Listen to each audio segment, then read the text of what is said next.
There's someone you barely know. You've spoken maybe twice, and somehow you can't stop thinking about them. Meanwhile, there's someone who's been kind to you for years, genuinely good, genuinely there, and your brain just doesn't respond the same way.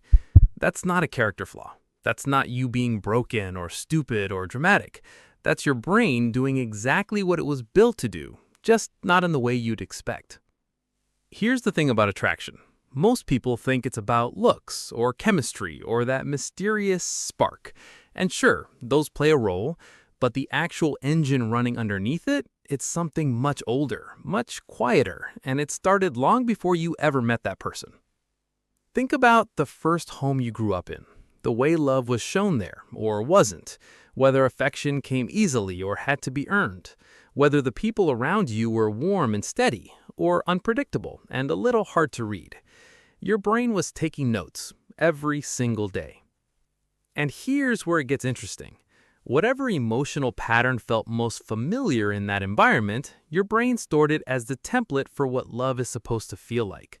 So if love in your house was quiet and rare, your brain might look for partners who are quiet and rare with their feelings.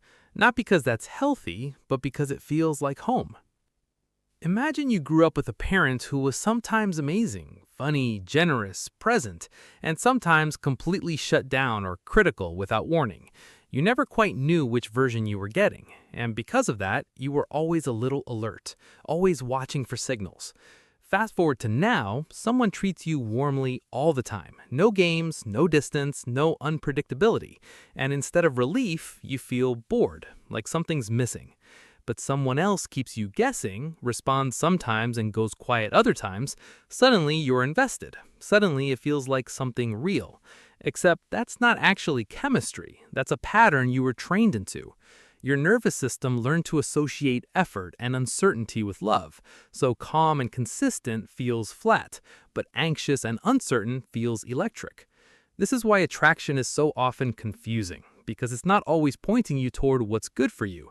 Sometimes it's just pointing you toward what's familiar. Now, this doesn't mean every strong attraction you feel is a red flag. Sometimes you genuinely connect with someone who's also secure, also kind, also consistent, and that can feel electric too, just in a different, quieter way. Less like a racing heart, more like exhaling for the first time in a long time. The trick is learning to tell the difference. Here's one way to check. Ask yourself, does this person make me feel good, or do they make me feel needed? Does being around them feel like rest, or does it feel like a performance? Because attraction built on anxiety needs constant fuel. You're only into them when there's something to chase, something to prove, or something to lose. The moment that pressure lifts, the feeling fades. But attraction built on actual connection, that gets stronger as the anxiety drops, not weaker. There's also this layer that most people miss entirely. We're not just attracted to people based on our past. We're attracted to people based on who we believe we deserve. If somewhere deep down you believe you're too much, or not enough, or fundamentally difficult to love, your brain will feel most at home with someone who confirms that story. Not because you want to suffer, but because the familiar feels safe, even when it isn't.